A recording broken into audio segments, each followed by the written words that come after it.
So welcome back, and we'll begin our next session from Kolkata chapter, which is a panel discussion on what does the future workforce want most.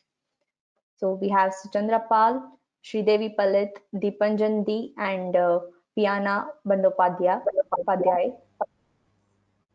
Before beginning our session, I would like to thank our founding sponsor, Innovation Roots.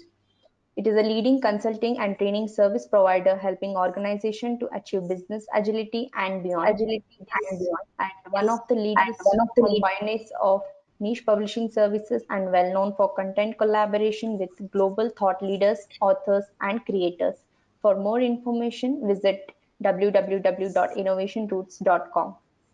I would also like to thank our sponsor Gile, which is a product offering from Tata Consultancy Services Limited. It is a purely cloud-based enterprise agile planning tool along with DevOps capabilities.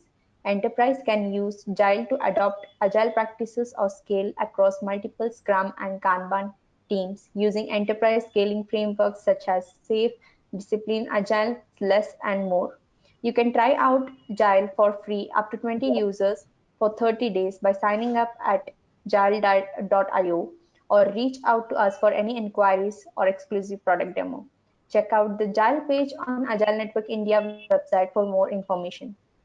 Here are some do's and don'ts for the participants. I request all the participants to join the event 5 minutes before the start time and use high quality speakers and or headphones for better sound quality.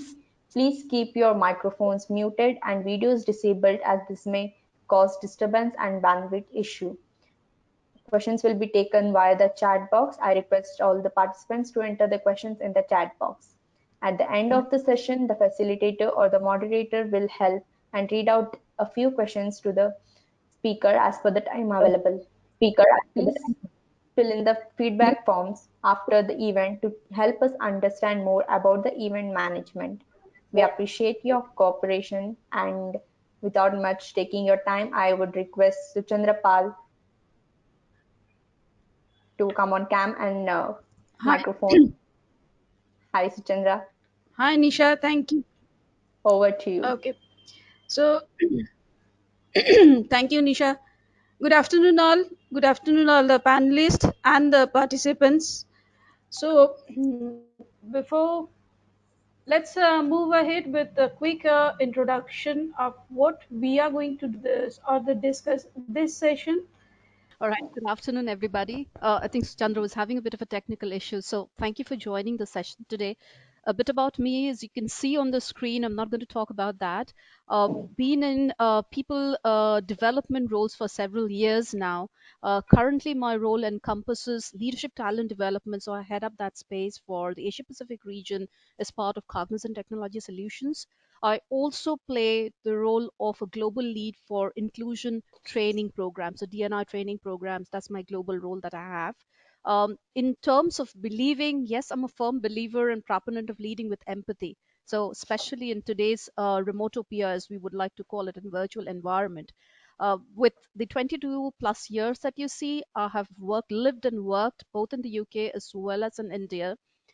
On the personal front, I was born in the UK, spent my very early years there till my parents decided to move back to India, and that's where I've grown up. With that, a little bit of a sneak peek into what I do, which you can see on the screen. Thank you for joining in once again. Thank you, Sridevi.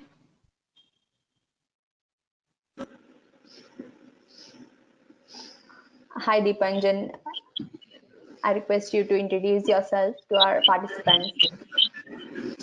Thank you so much, and a warm welcome to all of you. I am right now working as a senior HR consultant in Tata Consultancy Services, and my expertise is that I have a very good blend when it comes to business operations and HR. So I have been in the operations side and also uh, on the business side and on the HR side as well. So I've seen both the worlds together, and I believe that there's a beautiful handshake that exists today. And when I talk about HR, I've worked in all the domains, IT, ITDS, BPS or BPO domains, including product development, and the full stack HR that you can see on the screen, starting from talent development to audit to strategy to workforce planning. I believe in that there is a beautiful world that it can exist because of beautiful handshaking of business and operations, and by which we can really optimize value and we can strategize the business outcomes. That's about me. Thank you. Thank you, Dipanjan. So we can go ahead with Piana's introduction. Hi, Piana. Hi everyone, a very good afternoon to all of you. I am a HR professional. Currently, I'm leading HR for a cutting-edge technology company called Mihu Communications Private Limited. I like, working on employer branding projects, HR consultancy, ad making, poetry, a lot of one life. So I want to do multiple things. Post pandemic, I think my strength is also mopping, cleaning, cooking, and all that, and managing two dynamic children along with my husband. That's about me in a nutshell. Great. Okay. So myself is Chandra. I'm having 18 plus years of core experience in HR and training functionalities.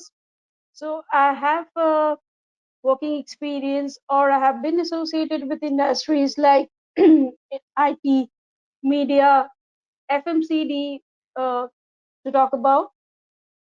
The discussion we are here for today is something we are moving towards a future model of work which is truly adapted to the social, technological, and economic influences of the 21st century, right?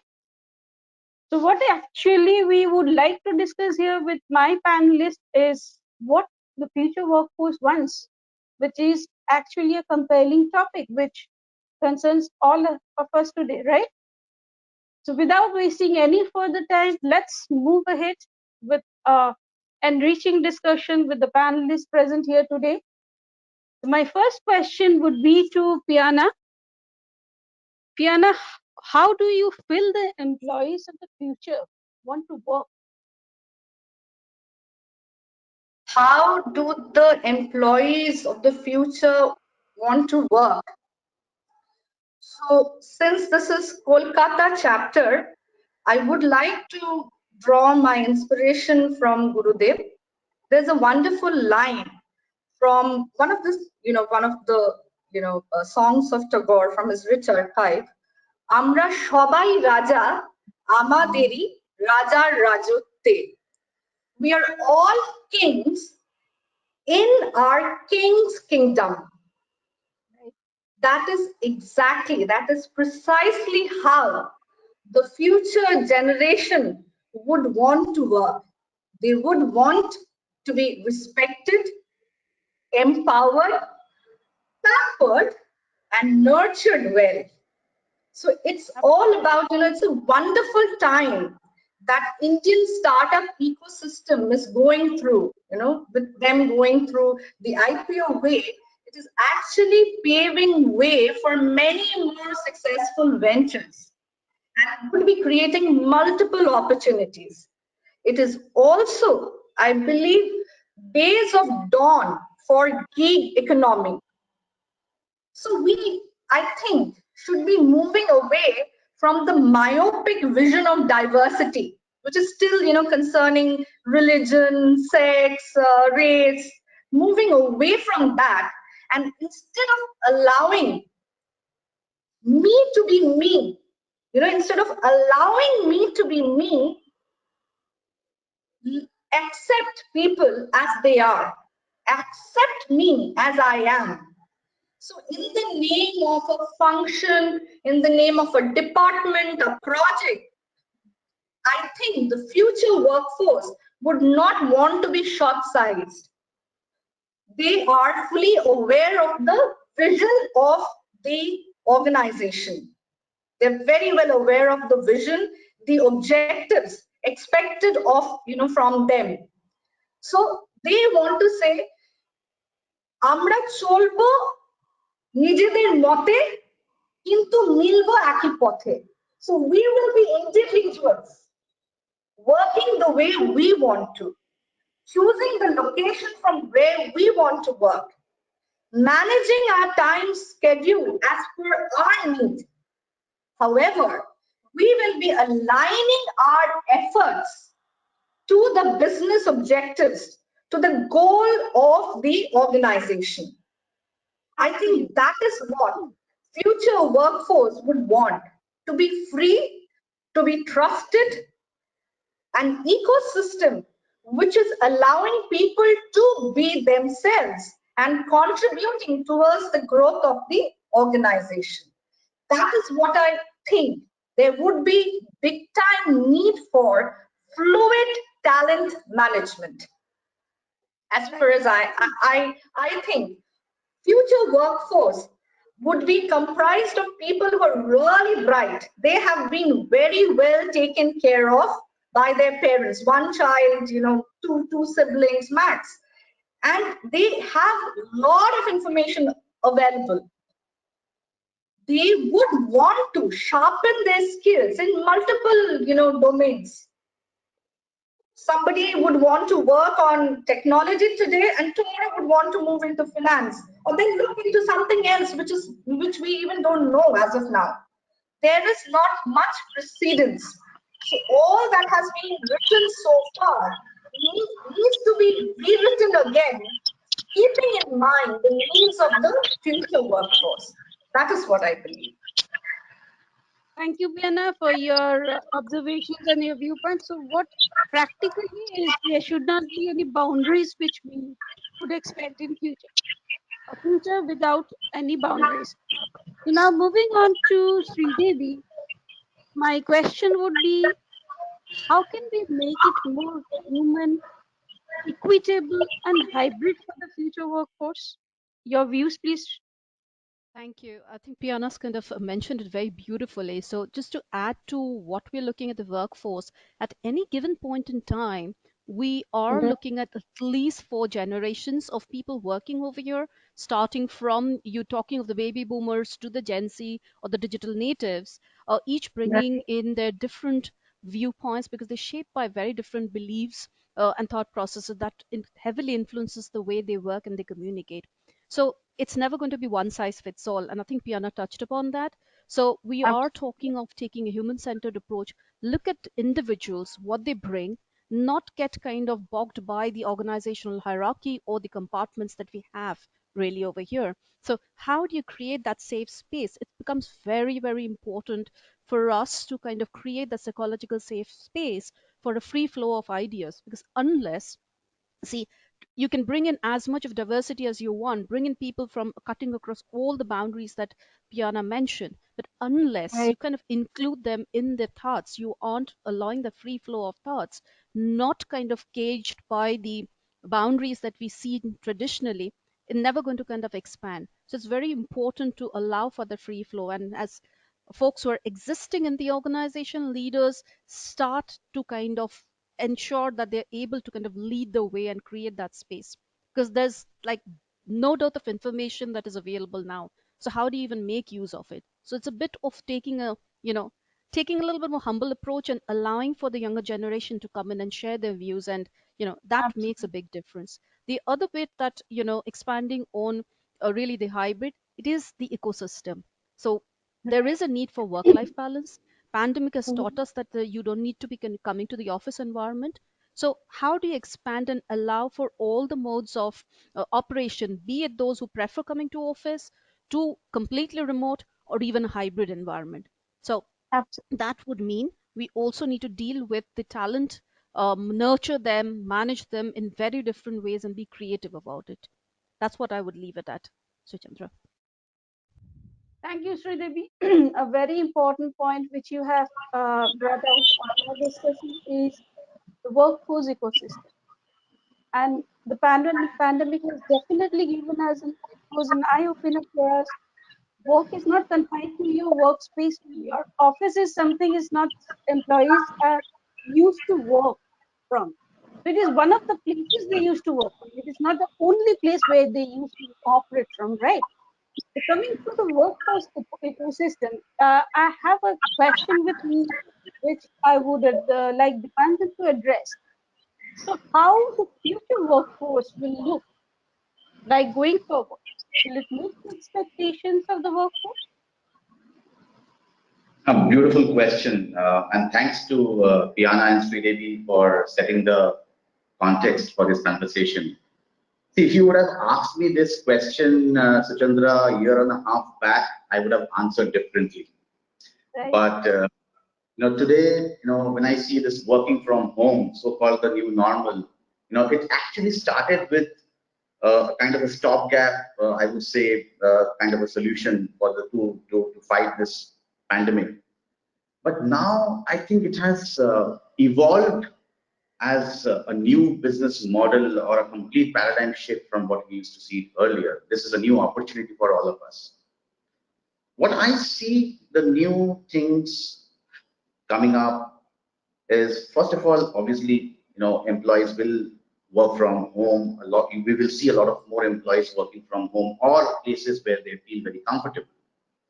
Office will probably be the hubs of innovation or a place for social networking, I would say. So that flexibility that Piana was talking about, Sridevi was talking about, that is there. More focus will be there on health, safety, and hygiene. Okay. Um, I also feel very strongly that there will be a shift from employee monitoring to employee performance and trust. Okay. Today, there is a strong control by the organization or by the bosses, immediate bosses over the employees. I think that will move to more of performance-driven or outcome-driven kind of a model. And obviously, there will be a lot of emphasis given to the environment. When I say environment, definitely air, water, those things are definitely there. But I also strongly believe that environment is not just only external, it would be internal to the organization as well. And also about well-being of employees. Say, for example, a lot of organizations have started having leaves, the type of leave as well-being leaves instead of sick leaves. Okay. Then another important part is that what Piana was also talking about is that personal values and the corporate values, they have to handshake, they have to marry each other. There has to be some kind of a, alignment. It will be, and that is what will see more purpose-driven work in the future. And one culture I believe is that there'll be more demand, I would say, or more kind of needs coming from the employee side to the organization. Okay. So these are some of the things which I personally feel that is going to change tomorrow. See, it's not about just retaining the overall workforce. It's about how you transform the workforce, as Piana rightly mentioned, pampering them, nurturing them, yes, and how can we also surpass their expectations? Because if we have to understand whether their expectations will be met or not, let's look at how the human needs have evolved over time. Okay. We had the very first, we had the industrial revolution, wherein the grandparents of today's workforce would probably fit in there, wherein the need was for survival. When I say survival, it is the roti kapda makan, and whatever they were asked to do, they would do it so as to survive.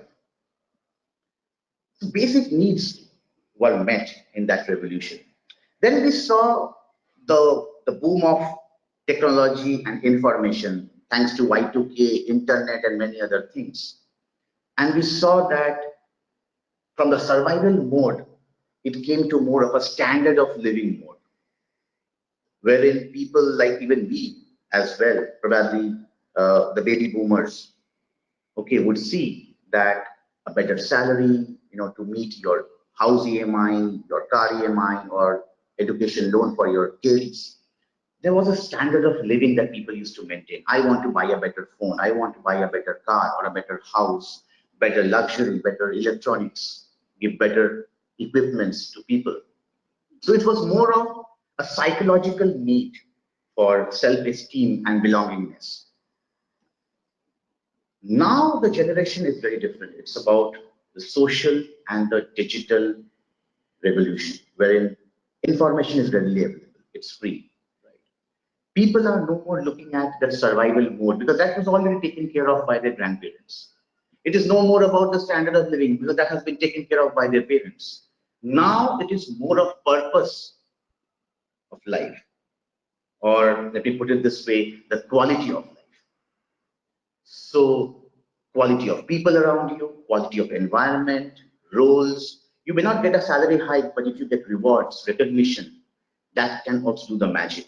Okay, so the whole idea is all about, I would say, self-actualization, wherein people are more looking at fulfilling their own potential and trying to renovate themselves.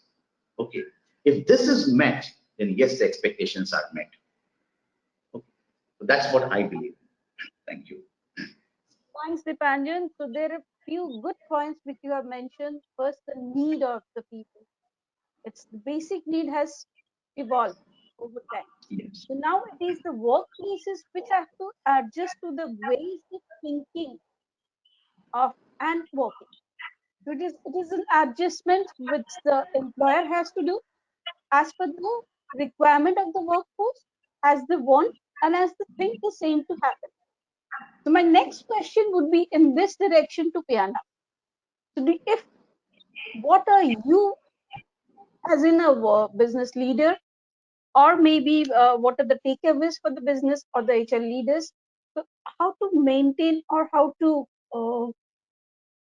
do the skill, I mean, the meet the gap, how to meet the gap of this expectation vis-a-vis what is actual. So what are your thought Uh, process on it? Before I get into the, this thing, one thing I would like to bring to your notice, we as HR professionals, Dipanjan, me, we are like, very, very positive people. We are making an assumption that the future is bright. Today times are difficult, but with great leaders in the corporate Indian corporate setup, we believe tomorrow basic needs will be taken care of. Standard of living will be way more better than for everyone. So that's what Right. we believe, and that's the thought that we want to pass to different people who are attending this session, who would be watching it later as well. Now going back to business leaders, since we have immense faith in you, we would also want, we this is a request that I have for business leaders, that be alert of hubris, that overweening pride of making ventures successful, of making a difference, or being the ego that comes from position, that ego that comes from success. Be alert of it. That's one thing that I would want them to be cautious of. The other thing is organizational hypocrisy. That is kind of, particularly on social media platform.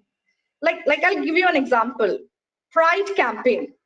Okay, you would find many MDs posing, putting up a poster of of their talent and kind of, celebrating. I don't understand, how can a MD be proud of someone's sexual orientation and wants to show it? Rather, I would want to, how would that, kind of impact performance? Rather, I would, request such leaders who have the capability, they have the power to influence mind. So during, if you're celebrating, don't celebrate it for one day.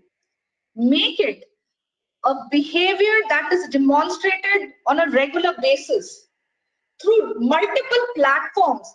Create awareness sessions where it is going to bring, change the thought process, question inhibition of that uncle, that auntie, the father, the mother who has made life difficult of that talent, who has distracted the talent from performing and pushing the person into mental hygiene issues. Okay, that's one thing.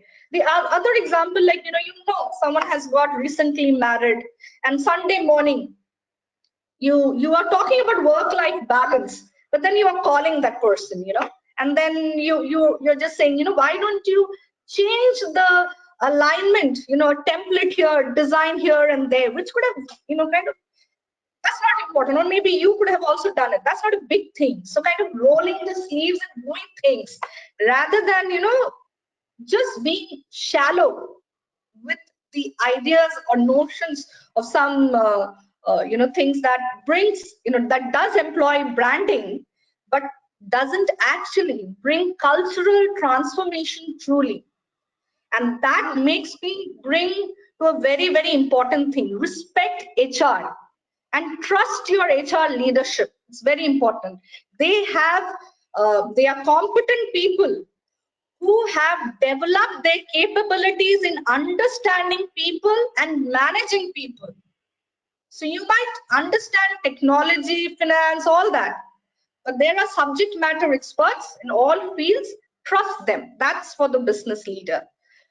For the HR, I would request, again, earn that respect, earn the trust of not only your business leaders, not only about forward management and surface management, but also earn respect of your people, trust of your people. Be courageous at times. Please read, and do not copy paste practices. That's another thing. The future is all about innovation and doing things which should add value to people. So if you're copy pasting, you will see in the WhatsApp group, suddenly you will say, what reward and recognition template you have to click send, what so and so practices you have implemented in your company, please send. That needs to stop. If you understand your business, if you understand your organization, please design it yourself. And if you think you can't do it alone, hire consultants. There are wonderful, don't cut corners there. Invest in people. Hire consultants, hire trainers, hire people who have worked on those skill sets. So that is one thing. And the future will be, I'm taking, what Dipanjan said, mental hygiene is going to be very, very important, particularly because of the time that we are passing through. HR needs to build capabilities, design interventions in actually taking care of people, particularly with respect to mental hygiene. So the more you recognize the right way, reward the right way, nurture and pamper your people like kings, they will add value. Because other jobs which are menial, which used to satisfy basic needs, I believe in future that will be done through artificial intelligence, robo, technology will take care of that. So Absolutely. that's about it in a nutshell. Thanks, Piana. So nice insights shared by you. Technology will take care of everything. Done away that copy pasting. That's two very important points which you have highlighted. Now, moving ahead into technology, my next question would be to Sridevi. What do you think will be the top priorities for the future workforce in context to reimagining the learning environment? That's a great question. Thank you, Suchandra. And when you look at the learning environment, I'm going to take a step back and really going back to the appeal to the business leaders. First up, no matter what you create in terms of the offering that you have, first and foremost, reimagining the space is about the ability to stop, reflect on what you already know, you've learned through experience over the period of years, ability to unlearn and then go on to relearn new skills, because you can't stay relevant simply because of the years of experience that you've had for so long doesn't necessarily give you all the cards to ensure that now I'm in a leadership position because of my experience and I know everything. So there has to be a certain amount of humility which has to come in from all the business leaders. There's no dearth of information that the next generation is bringing in. Allow for that information to come through. So when you're doing that, its critical thing is humility. So again, my appeal is take step and unlearn what you know. Now coming to the other part of it is, tagging along. So while we talk of the formal learning processes, which would obviously, I mean, it's a no-brainer that it has to be bite-sized, it has to be like learning anywhere, and how do you kind of make it um, uh, more informative, which is actionable. So gone are those days when you have long full-day workshops and people coming in and attending. I mean, not just because of the pandemic, but I think attention span is pretty less. So let's make it more practical. Absolutely. That's from a delivery standpoint. The other piece is if you look beyond the traditional learning and moving on to the very important but sometimes underutilized way of how do you learn from the experience of others? And what I mean by that is talk of mentorship, and not mentorship in the right sense, the traditional sense of just be a mentor and you learn from it. Push the boundaries and get into reverse mentorship.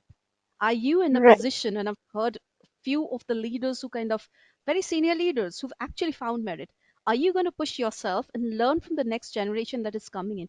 Involve the next generation. Learning cannot be just a one flow.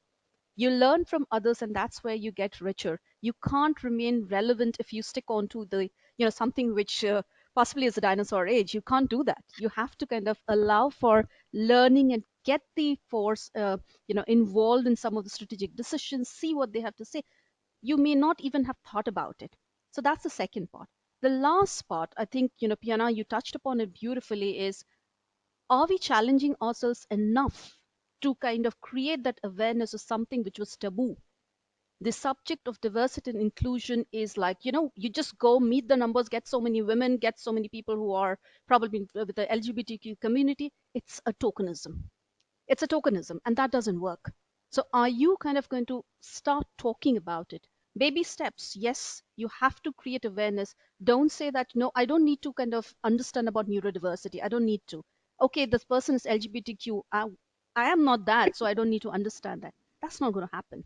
You have to allow, as an organizations, all the business leaders and everybody needs to be able to have a bare minimum awareness of what the world is, how people are shaped, and how do they think. Then only can you bring in the richness of the workforce and the thoughts that they bring in. So baby steps again, but you have to start getting into the zone. For organizations that have shied away from actually investing in this space, and just come in, yes, it's a pride day, let me kind of come up and kind of have a rainbow just behind me. That doesn't work.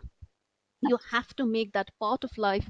Inclusion is a part of life, and you have to make that happen. So these are the things that you will have to do. I went beyond the obvious because, I mean, digital is a no-brainer, that is going to be there, but these are two things that are very, very important from a human behavior standpoint. Yeah, I think, what Sridevi said, it's so pertinent, the true mark of an inclusive culture is when diversity becomes a norm. It is normal, like not fitting up those numbers. Thanks. That's a wonderful point, Sridevi. Yes, Devi. So that was a very good insight. Digital would be there, that we all have to accept. We are definitely, they are part of our life. That's good. So the nature of work has overall changed. Organizations are probably now looking for professionals for their human qualities and ideas and creativity, right? So because, now my next question would be to Dipanjan. It would be like, we all know that automation and thinking machines are replacing human tasks and jobs, right? What do you think are the skills which would be good to have in future if a human brain has to coexist with the technology? Absolutely, absolutely. See, first of all, uh, core technology will exist. And I think technology has always been the backbone to support human beings to solve their problems. But looking at what Sridevi and Piana is talking about, you know, the most important thing to understand here is that the focus will be more on diversity, equity, and inclusion. And Mhm. because trying to integrate human beings with machines, these three things are very important. Now, with that, let me join or shake hands with technology. Machine learning, deep learning do exist today as well, but they have to be reimagined. Okay. Second is with more safety precautions coming into picture, health and hygiene. I feel there will be a lot of robotics, chatbots, even things like sensor equipments, okay, or equipment that can work on voice commands. Let me give a small example. Like today, you would see in our homes you have the regular switchboards to turn on the lights and the fans. Tomorrow, it would be very normal to have voice command switchboards, okay, Just a because second. or even the washroom flush that we typically use, or the tap basins, or the taps in the wash basins.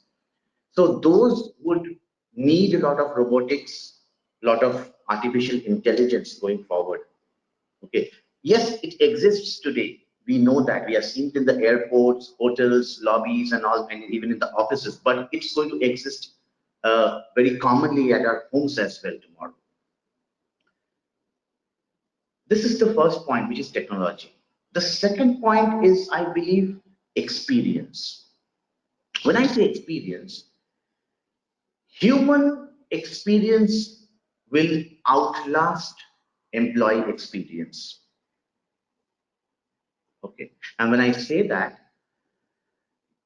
focus will be more, or emphasis will be more on augmented reality and virtual reality.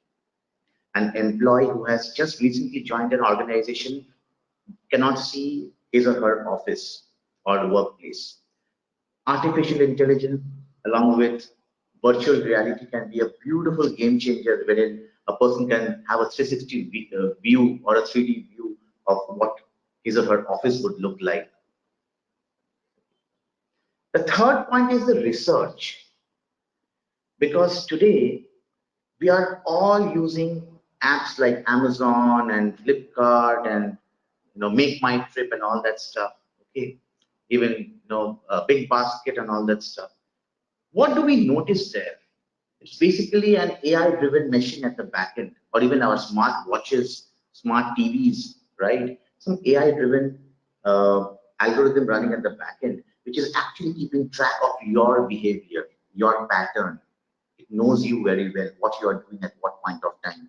Okay, what are your needs? What is your pattern? So I feel data science, data visualization, predictive modeling. Okay, these are already existing, but will become more, I would say, core skills rather than niche skills tomorrow. Let me put it that way.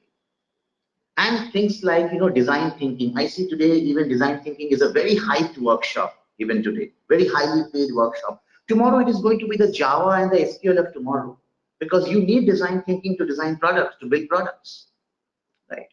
So these are the three pillars which I feel: technology, experience, and human research are the three skills which I personally believe would be emerging tomorrow. Thank you, Dipanjan. So it was technology, experience, and human skills. So it is equally important to have kind of in future, right? So Yes. now moving to, we have technology as part of our life, and we have technology part of our workforce, or part of our work ecosystem, everything. So how companies now might have to rethink how to measure the productivity in a widespread environment, like, because now the matrices are like, real work can't be done outside the office premises. The thought process is gone. The pandemic has given us this idea. It is not only workplace where you need to come and do your work every day, and your productivity would be measured that way. So that idea has totally been washed away. So now coming to what my next question would be to Piana. So what you feel will be those non-traditional new tools which the employer should explore to understand and monitor the future workforce better? I think, before tools, I think there has to be a common understanding driven by business leaders to catch talent young and prepare them to use the right tools. So whether it's performance management tools, whether it's work related tools, whatever tools you're going to hand them, before that, preparing them for it. Our current education system, sadly, is moving towards complete rote memory. Earlier, it was still a mix of research and rote memory, but in the current scenario, and this is going to have a long-lasting impact. So it is important that we take a step back and create a curriculum which will address the need of the future. So you would see a lot of companies coming up which is saying we'll send children to space, and we'll train them how to work on deep learning, machine learning, AI. All those tools are there. They will become way more advanced with time. They'll come up with upgraded versions. But before that, it is important to inculcate mind, which is research oriented. What Dipanjan said is so valid. First that, second, learning from experiences, what he said. Third is understanding how to value one's own emotions and emotions of other people, because earlier you used to work in one office, now it's going to be from globalized to localized to working from your one room thing, with shutting all windows and doors that you can't hear your neighbor putting on the speakers. So you are now caught up in this hole, okay, and you're all alone. You have your work, yourself, and your emotions, which you don't know how to manage. So catch them young and help them to accept differences. I may not be wrong, I may not be right always, I may be wrong, I may not be having all the strengths. I'm not another version of God. So making people, because once you treat them like kings, the hubris will be part of it. So catch them young before you put those tools in hand, give them those powerful tools. And those tools now can be technology. So they will know how to use them wisely. If you want a performance management system, let it not follow, what do you say, balance scorecard only, or management by objectives only, or critical incidents. Try to have the best of all performance management system and create a design which takes care of the role content of those individual people who are working. So if I'm working on a role which has a blend of marketing and HR, both, my performance management tool should not be based on a Likert scale of 1, 2, 3, 4, 5, with the KRAs and KPIs being focused on HR only. Right. It has to be fluid. I'm trying to put it as simply as possible.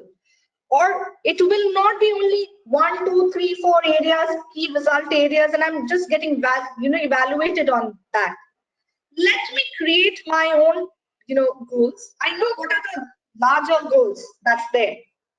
I have the tools, okay, with AI, with machine learning, deep learning, like you said, you're going to talk to your home appliances. Similarly, I will be, talking to my, the future workforce will be talking to my system, just saying 3, 4 points, and a PowerPoint presentation will come. I wouldn't have to, waste my mind in designing and all that. I will be focusing on the content part of it.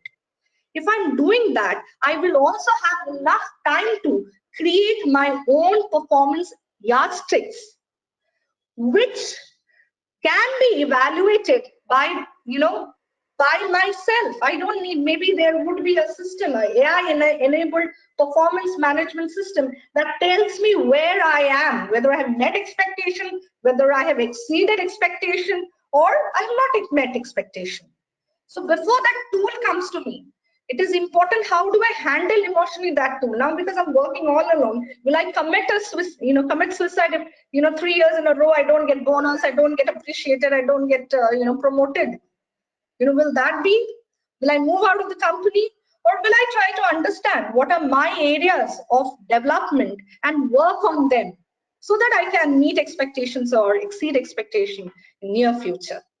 It is also important to invest in HR software, and there has to be a government initiative needs to be taken to develop HR softwares which needs to be upgraded. As of now, it's like one shoe fits everyone.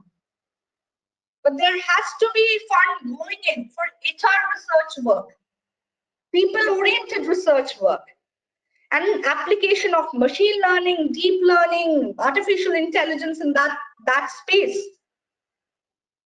When you're training, train them with what is going to be the need of the future. Give them tools to handle those areas of work that will make work easy, that will reduce quantity of work and improve the quality of work. Then only the human civilization, or whether it's only my organization or human civilization at large, which is going to grow or will prosper. That's what I think. Thanks, Piana. That was very important. So, tools related to HR, that should be one of the primary motivators in the organization, wherein everything gets captured, right? So, what I feel is employees in the new workforce are pretty fine with accepting new tools, but they have to be clearly told about, and they have to be clearly explained what is the utility, the outcome of the tool. That is primarily what would be missing, right? So my next question would be to the Pranjal. We are talking about the new tools that the companies or the future leaders should use for monitoring and all. So in the whole discussion, do you foresee any challenges which to be kept in mind while using these tools for the in the monitoring productivity of the workforce? It's a very, very important question, and especially with the kind of work culture that is existing right now. I personally feel that human experience, empathy will outlast the lust for numbers. Okay. Now, as I said, like employee monitoring, that entire terminology have to be extinct now. It has to be more to do with performance management or monitoring and trust. Let me give an example. Things like uh, swiping, swipe outs, okay, to track the number of hours that an employee is working in a single day, or things like biometric attendance, things like you start a meeting at the beginning of the day to announce that okay, then employee has logged in, and then you have another meeting at the end of the day, okay, to kind of calculate that okay, then employee is logging off. So you're basically doing, calculating the number of hours. These mechanisms would actually fail tomorrow to retain and to keep your employees happy, because as I said, employees are looking for more flexibility. People are looking for more value driven work, more purposeful life. Okay, so there are a lot of organizations who are way away from this method of monitoring employees. It's more outcome driven, it's more performance driven, okay, and it's completely based on trust. And it has to work both ways. It just can't happen that the employees will only, will be responsible for the trust mechanism. It has to be from the organization's point of view as well. Okay. So organizations who are already doing it will see very good quality of workforce, happy workforce, let me put it that way, and productive workforce. But workforces, but employers rather, who are still following the conventional way of monitoring employees, it will not work. It will just not work tomorrow, to be very honest. Absolutely right. Bang on the Let me money. give an example. Like I saw a review on Quora day before yesterday, wherein an employee is a new joining and is asking a question, XYZ company, will I be asked to work 10 hours a day? That's a question. Now, this question is revealing a lot of, it has a lot of hidden stories behind it. It's asking, even if I don't want to work, will I have to work? Will I have the flexibility? And many other things. But I can assure you, if the company goals, if the company values are aligned to the employee values and aspirations, I don't think that employee would mind working even beyond 10 hours a day.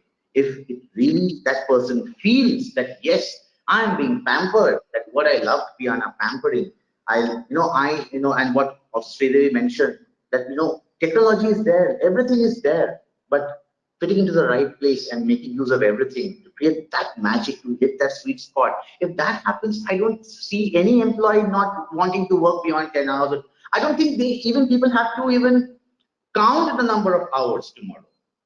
Yes, right. Very rightly said, Dipanjan. It is actually the outcomes which overshadows the outputs these days, right?